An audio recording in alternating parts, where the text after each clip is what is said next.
हाँ जी, अब देखो क्या है, एक निश्चित कोड भाषा में इनबॉक्स को MRYCL के रूप में लिखा जाता है और ईमेल को NVZOR के रूप में लिखा जाता है। उसी कोड भाषा में ड्राफ्ट को कैसे लिखा जाता है? अच्छा, अभी जो सामने आपके सामने जो सवाल दिख रहा ना, ये ध्यान ना, ये SSC CGL का सवाल है। वापस सुन लेना क्या बोला मैंने, SSC CGL में आया हुआ सवाल है। और इसका मतलब है कि CGL में आजकल का पैटर्न क्या चल रहा है कि एक बार नहीं, दो दो हिंट दे रखी होती है। मतलब इसकी हिंट ये दे रखी है, इसकी हिंट ये दे रखी है, और फिर आपसे पूछा जाता है कि बताओ इसको क्या लिखो।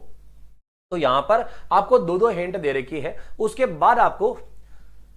उसके बाद इसका आपको आंसर बताना है कि इसका आंसर आगे क्या होगा। तो सबसे पहले देखो यहां पर जो लिखा है वो कैसे क्या लिखा हुआ है। तो इनबॉक्स जो लिखा है, ठीक है, मैं थोड़ा सा ऊपर नीचे एक बार आपके लिए वापस लिख देता हूं। ठीक है, इनबॉक्स को अगर लिखा जाए M फिर R फिर यहां पर Y फिर यहां C और L, ये लिखा जाए तो आपसे पूछा है, अच्छा सेकंड नहीं चेक करोगे चलेगा? ये एसएससी का पैटर्न है, ध्यान ना। अगर आपको पहला समझ में आ जाता है, ये वाला ही समझ में आ जाता है, तो दूसरे को नहीं भी करोगे चलेगा, आप डायरेक्ट तीसरे को कर लेना, आपका काम हो जाएगा। तो चलो देख लेते हैं कैसे क्या हुआ है। यहां पर देखो ये आता है 9 पे, ठीक है, 9 के आसपास इधर कोई दिख रहा है, तो यहां 9 से डायरेक्ट तो नहीं है, तो इसका मतलब है यहां पर कोडिंग डिकोडिंग। अच्छा, जिनको नहीं पता है, वैसे तो आप सब पढ़े लिखे हो, लेकिन फिर भी जिनको नहीं पता है, मैं छोटा सा आपको एक आइडिया बता दूं कि कोडिंग डिकोडिंग का मतलब क्या है। कोडिंग डिकोडिंग का एक्चुअल में मतलब यह है कि यहां पर आपको एक शब्द दे रखा है, इस शब्द से दूसरा शब्द बना रखा है, और आपको क्या ध्यान रखना है कि जो दूसरा शब्द बना रखा है उसका जो पहला अक्षर है ना, ये पहला अक्षर, वो पहला अक्षर या तो पहले वाले से बना होगा या लास्ट वाले से बना होगा। ये सबसे पहला जुगाड़ है, सिर्फ और सिर्फ जुगाड़ है। तो यहां से 9 से 13 4 कदम दूर है, और 24 से 13 ये तो बहुत दूर है। इसका मतलब है 4, यहां से 4 कदम दूर है। चलो 4 ले लिया, क्या सेकंड बैठेगा? तो 14 से 18 4 दूर है, लेकिन 2 से 25 तीसरे से तीसरा ये तो बैठ ही नहीं रहा, ये तो बहुत दूर हो गया। इसका मतलब है कि हमारा लाइन वाइज यहां पर कुछ नहीं बैठ रहा है। तो एग्जाम में ऐसा नहीं कि देखते ही आपका आंसर आ जाएगा, थोड़ा सा आपको चक्कर तो वो कराएगा। तो सबसे पहला काम क्या है, वो पहला काम जरूर देख लेना, ठीक है। तो यहां पर क्या करना है आपको, फर्स्ट से फर्स्ट नहीं बैठे तो छोड़ो, लास्ट से फर्स्ट देखो यहां बन रहा है क्या, यहां पर भी नहीं बन रहा हो तो फिर आपको चलना पड़ेगा क्रॉस पे। तो दोस्तों ध्यान रखना, कभी भी पहला शब्द जो होता है इससे दूसरा शब्द बनाने का सबसे पहला तरीका होता है कि इस अक्षर, इधर का पहला अक्षर इधर से चेक किया जाता है कि इधर से इधर बन रहा है, नहीं। अगर इधर से इधर चेक करो, यहां बन रहा है, नहीं। अगर ये नहीं बने तो आप देखोगे उल्टे अक्षर। ये ध्यान ना, मैं आपको स्टेप बता रहा हूं, एकदम जल्दबाजी में सवाल मत करना। उसके बाद आपको तीसरा काम है उल्टा अक्षर। उल्टा मतलब विपरीत वर्ण। विपरीत वर्ण का मतलब है, देखो ए का नंबर इधर ए का नंबर 1 आता है, तो ए के अपोजिट, तो ए का नंबर उधर से Z आता है, तो मतलब Z की तरफ से गिनोगे तो ए का नंबर 26 आएगा। तो इसे कहते हैं अपोजिट लेटर, ठीक है, विपरीत वर्ण। तो अगर बना के डायरेक्ट नहीं बने तो उल्टा अक्षर लेंगे, और उल्टा भी नहीं बने तो फिर हम क्रॉस करेंगे, ऐसे इस तरह से या इस तरह से, जो भी क्रॉस बनेंगे हम फिर क्रॉस करेंगे। ये है आज की क्लास का कॉन्सेप्ट। चलो शुरू करें, ठीक है। अब आ गया, यहां से शुरू करता है। देखो यहां लिखा है आई, अब डायरेक्ट नहीं बना है तो अपोजिट में जाके देखो आई का अपोजिट कौन लिखा हुआ, आर। आई का अपोजिट आर, क्या नीचे कहीं आर दिख रहा है? ये रहा आर है। इसका मतलब इधर से इधर ये अपोजिट हो गया इसका।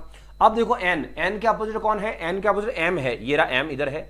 फिर ये बी के अपोजिट चेक करो कौन है, वाई, ये वाई है। फिर एक्स, ये ओ के अपोजिट कौन है? तो ओ के अपोजिट क्या लिखा हुआ है? एल, ये एल हो गया। एक्स के अपोजिट कौन है? सी, ये सी हो गया। आपको एक अक्षर मिल जाना चाहिए, दूसरे को चेक मत करो, मैं कह रहा हूं, क्योंकि चेक करोगे तो यही मिलेगा। इसलिए आप तो बस पहला दे रखा है, सीधा जाओ लास्ट वाले पे, लास्ट का आंसर क्या है। तो देखो क्या लिखा हुआ है, ड्राफ्ट। कि ड्राफ्ट को क्या लिखेंगे, तो पैटर्न क्या बनाना है, क्रॉस, यहां से और ये क्रॉस बनाना है। अब आर के अपोजिट कौन है? आर के अपोजिट आई है। अब डी के अपोजिट कौन है? दही बड़ा, डी डब्ल्यू हो गया। ए है, ए का क्या हो गया? जेड। अब टी है, टी से क्या होता है? जी। और एफ लिखा, एफ के अपोजिट कौन है? यू। तो आंसर क्या हुआ? I W Z G U. तो I W Z G U, option number कौन सा हुआ? सी। आ रहा सबका आंसर सी। चलिए शुरू करते हैं अगला सवाल। देखो यहां पर भी देखो, ध्यान रखना, पहले से दूसरा दे रखा है। यहां देखो इससे ये बनाया जाए, इससे ये बनाया जाए, तो उससे क्या बनाएंगे? तो आप ध्यान रखो, ये सिर्फ और सिर्फ आपको एक्स्ट्रा हिंट है। क्या है? एक्स्ट्रा है। तो ये एक्स्ट्रा, इसको नहीं करो चलेगा। आप सिर्फ किसको देखो? पहले को देखो। और पहले को देखा जाए, यहां पर लिखा हुआ है लेबर। लेबर के तो मैं नंबर डाल देता हूं, ये है 12 पे, ये 1 पर, ये 2 है, फिर 15 है, यहां 21 है,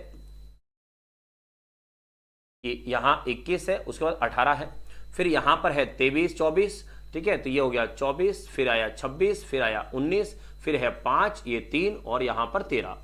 अब आते हैं कैसे बिठाना है। अच्छा ध्यान रखना दोस्तों, कैसे बिठाना है मैं आपको समझाता हूं कैसे बिठाना है। तो यहां से एक तरीका क्या करना है, आपको दिखना फर्स्ट से फर्स्ट, जिन बच्चों को नहीं पता है ध्यान देना। सबसे पहले यहां क्या लिखा है, एल लिखा है, एल से जाओ यहां पर एक्स के पास, तो 12 से 24 है। अब 12 से 24 से पहला डबल हुआ, तो यहां से डबल है। अब एक यहां इसका फिर लो आप सेकंड, तो इसका भी क्या लो सेकंड, यहां 26 है, तो भाई यहां पर एक है, यहां 26 है, तो ये तो उल्टा हो गया। अब 12 से तो 24 हो गया, मतलब डबल हुआ, और 1 से 26 ये उल्टा हो गया। अब आगे देखो 2, अब 2 से चले किसके पास, 19 के पास, तो 2 से 19 पे कितना गैप है, 17 का गैप है, तो इसका मतलब है यहां तो 17 का गैप है। फिर 15 से 5 देखो, तो 15 से 5 10 का गैप है, मतलब बहुत अजीब सा चल रहा है, तो इसका मतलब है यहां से नहीं लेना हो, यहां से नहीं समझाए तो क्या करना, ऊपर नीचे लिख लो, बहुत कुछ समझ में आ जाएगा। तो यहां से मैं ऊपर नीचे लिख देता हूं, ताकि यहां से हेडेक खत्म, थोड़े अक्षर बड़े लिख देता हूं, ताकि कहीं चश्मा हो तो उनके दिक्कत नहीं हो। चलो अब देखो इसमें यहां क्या लिखा है, एल, एल से जुड़ा हुआ अक्षर कौन हो सकता है, एम, आराम से एम बन गया ये, तो एल से एम कितना ज्यादा हो रहा है, तो एल से एम प्लस का 1 हो रहा है, ये प्लस का 1 बन सकता है, ठीक है। उसके बाद देखो ए से सी, ए से सी, तो यहां कलर चेंज कर लेता हूं मैं एक बार, तो देखो यहां से ए से सी कितना हुआ, प्लस का 2 हो गया।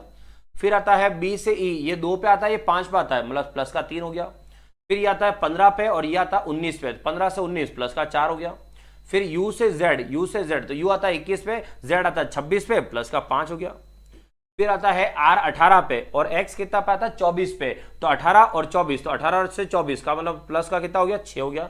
इसका मतलब है यहां क्या चल रहा है, 1 2 3 4 5 6, तो 1 2 3 4 5 6, लेकिन कैसे, क्रॉस में, तो क्रॉस का मतलब हो गया ऐसे 1 2 फिर 3 फिर 4 फिर 5 और 6, इस तरह से चल रहा है। तो प्लस 1 करता है तो E प्लस 1 F हो गया, फिर A प्लस 2 ये C हो गया, 18 18 3 21, 21 पे U आ गया, N 14 14 और 4 14 और 4 18, 18 पे R आ गया। फिर यहां पर 5 5 5 10 J आ गया, और यहां पर 4 4 और 6 10 10 पे J आ गया। तो इसका ना आंसर क्या हो गया, यहां से 1 2 3 4 5 6, तो JJRUCF, तो JJRUCF कहां है, ये लास्ट वाला ऑप्शन है, तो ऑप्शन नंबर कौन सा हो गया, डी हो गया। क्या ध्यान रखना है आपको कि यहां पर फर्स्ट से ये सिर्फ फर्स्ट चेक कर लो, सेकंड मत करो, ये एक्स्ट्रा लिखा हुआ है, और ये सब क्या एसएससी के सवाल है, इसलिए एसएससी वाला क्या दो हिंट देता है, तो यहां पर करो फिर यहां पर करो फिर वहां करो, आप टाइम वेस्ट मत करना। पहला अगर आपको अच्छे से मिल जाए तो इसका मतलब है दूसरा डायरेक्ट हो जाएगा, ठीक है। चलो